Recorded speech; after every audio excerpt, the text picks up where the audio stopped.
Assalamualaikum warahmatullahi wabarakatuh. Jumpa lagi di channel Olah Sukmo. Kali ini kita akan membahas sedikit praktek ya teman-teman, melatih ya indera keenam ya. Ini sederhana ya teman-teman ya. Teman-teman pandang ya salah satu gambar ini ya, fokus ya, minimal teman-teman lakukan memandang gambar ini 30 menit ya setiap harinya selama 1 bulan ya teman-teman. Jadi pada saat Anda memandang gambar ini ya, Anda tidak melihat yang lainnya. Misalkan Anda melihat gambar bintang, Anda sudah tidak melihat lagi gambar ini ya, maaf, gambar ini orang tertawa, gambar merah, wajib ini yang oranye. Ataupun kalau teman-teman melihat gambar ini ya, ini yang lain sudah nggak kelihatan. Itu tandanya teman-teman fokusnya sudah ada. Tujuannya apa ya? Tujuannya Anda bisa fokus seperti ini, Anda bisa menatap target ya dengan cepat. Satu itu, Anda bisa mengunci target dengan cepat. Karena apa? Kecepatan energi itu sangat cepat ya teman-teman, karena dimensi energi ini kan dimensi yang kasat mata ya, yang tidak dilihat oleh mata, hanya bisa dirasakan. Tetapi kita mencoba ya melatih ya, kekuatan mata kita ya untuk menangkap objek ini ya, objek ini meskipun ada objek-objek di sampingnya ini. Paham ya yang saya terangkan ya? Misalkan ini pocongan ya, maaf, misalkan ini Gandharwo ya, di sini ada saudara teman-teman, di sini ada pocong, di sini ada kuntilanak. Teman-teman fokus di Gandharwo ini ya.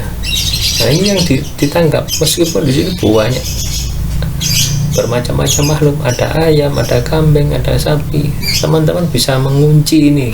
Nah, tujuannya seperti itu, sehingga teman-teman meskipun itu siang hari ya, itu tidak akan membatasi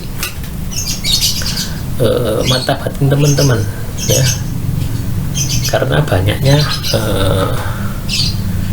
apa ya, banyaknya makhluk ya di sekitar yang Anda tangkap ini ya. Makhluk gaib itu adalah biasanya itu ya, tangkapan itu saat Anda tangkap pertama ya, oh di situ pocong, karena di sini ada pocong, di sini ada kambing, di sini ada sapi, di sini ada ayam ya, di sini ada kuda, karena seperti itu. Nah, ini misalkan teman-teman ada di kandang ya, dari Anda bisa fokus di titik ini ya, Anda kunci terus sampai terlihat ya, sampai terlihat jelas ya. Anda menafikan ya, mengabaikan yang gambar kuda, kambing, sapi dan sebagainya, ini Anda hilangkan ya, sudah hilang. Nah, tujuan melatih fokus itu di situ teman-teman ya. Kalau teman-teman sudah terbiasa minimal 30 hari ya, istilahnya teman-teman harus acak ya, acak minimal sehari 30 menit ya, lebih lama lebih baik ya.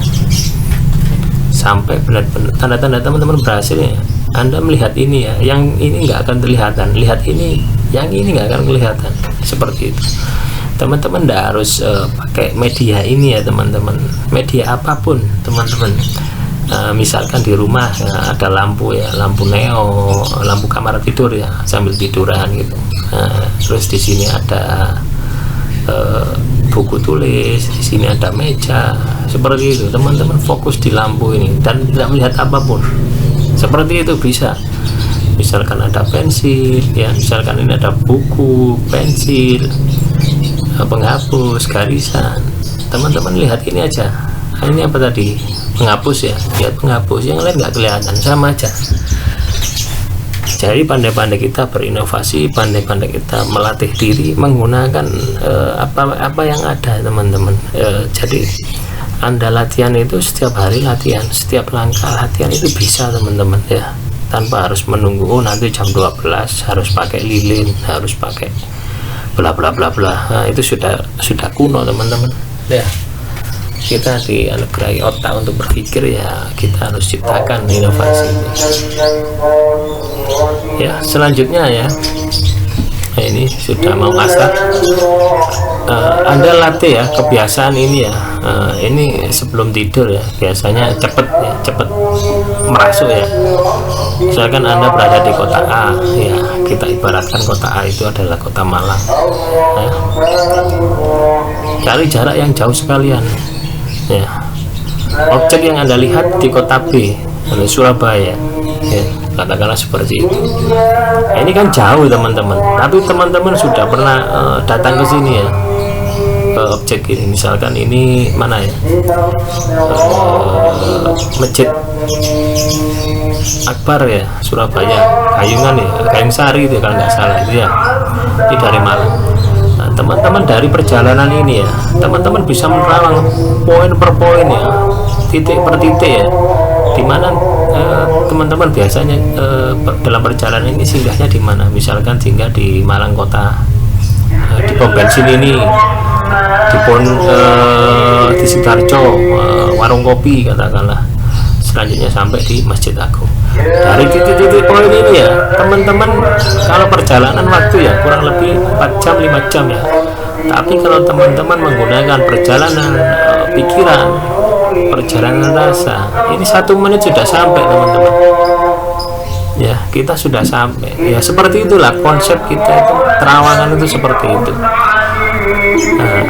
Ya, setelah ini sudah Anda kuasai ya, latih setiap mau tidur ya, jadi tidak memberatkan, tidak harus kita pergi kemana.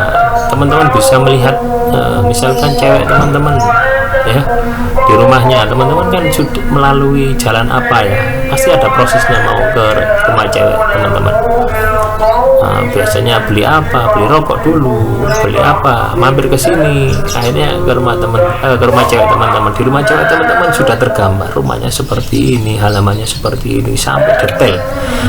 Kalau teman-teman bisa menggambarkan ini di pikiran teman-teman secara detail ya, nanti akan muncul teman-teman, akan muncul. Kalau ada kaibnya di sini, itu akan muncul dengan sendiri. Oh, ini di sini ada kecongan, oh di sini ada gantarum ya, seperti itulah teorinya, seperti itu. Maka Anda butuh latihan, nggak bisa 1 kali 2 kali ya. Entah saya dulu itu berapa tahun, 4 tahun ya mungkin,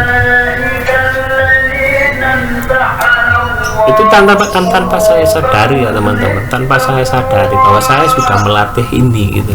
Akhirnya saya share di sini supaya teman-teman paham ya, jadi nggak terjebak. Misalkan amalan ini bisa membuka mata batin ini, yaitu butuh proses lama ya. Ini adalah salah satu proses untuk mempercepat ya. Mempercepat ini tanpa mantra. Mantranya sebatas sugesti ya teman-teman. Ini mendaya gunakan kekuatan teman-teman ya. Nanti akan saya gambarkan lagi ya, terkait dengan raga sukma, melatihnya seperti apa, terus terkait dengan pelet ya, melatihnya seperti apa ya. Ini cerita sedikit ya, setelah saya melatih seperti ini ya teman-teman ya, akhirnya kita komunikasi ya dengan diri kita sendiri.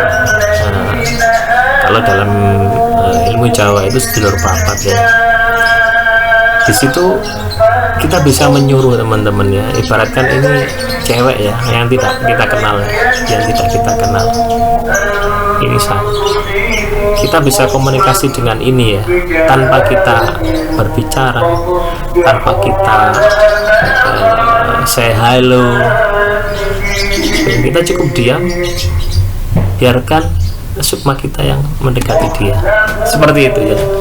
Dan itu berhasil. Saya juga kaget teman-teman waktu itu. Akhirnya tidak saya praktekkan ya sampai sekarang, karena bahaya teman-teman ya. Ilmu ini ilmu tingkat tinggi ya teman-teman ya. Belajarnya sangat sulit ya. Kelihatannya teman-teman mudah ya pemahamannya, oh ini mudah, tetapi pada saat Anda melakukan itu ya, sangat sulit. Tapi kalaupun Anda latih, itu tidak ada yang sulit teman-teman. Bisa kita sama-sama makan nasi, kita sama-sama minum air ya, dan kita sama-sama berada di Indonesia, ya. Logikanya seperti itu, teman-teman harus semangat, ya. Nanti saya akan kabar semua keilmuan yang sudah saya alami, ya, sudah saya praktekkan, ya. Dalam hal karena saya kena santet, intinya di situ, ya. Sebelumnya saya nggak tertarik dengan dunia seperti ini, ya. Dunia seperti ini cuma ada di catatan, ya. Ya dari kecil, ya, saya itu dikasih ilmu ini, cuma saya catat, saya cari. Pada saat akhir-akhir ini, ya, di tahun 2017, ya, saya merasakan kena santet, ya, semuanya dihancurkan, ya. Akhirnya mau nggak mau saya belajar, ya, saya pelajari lagi, saya buka kamus, ya. Intinya ya supaya kita dekat dengan Sang Pencipta, ya. Intinya seperti itu. Melalui musibah, melalui keilmuan ini kita belajar lagi, mengkaji diri, ya, menambah keimanan kita bahwasanya tidak ada yang abadi di dunia ini, ya. Semoga sedikit wawasan terkait dengan indera keenam, ya, atau mata batin bisa bermanfaat bagi teman-teman yang membutuhkan. Akhirul kalam, wassalamualaikum warahmatullahi wabarakatuh.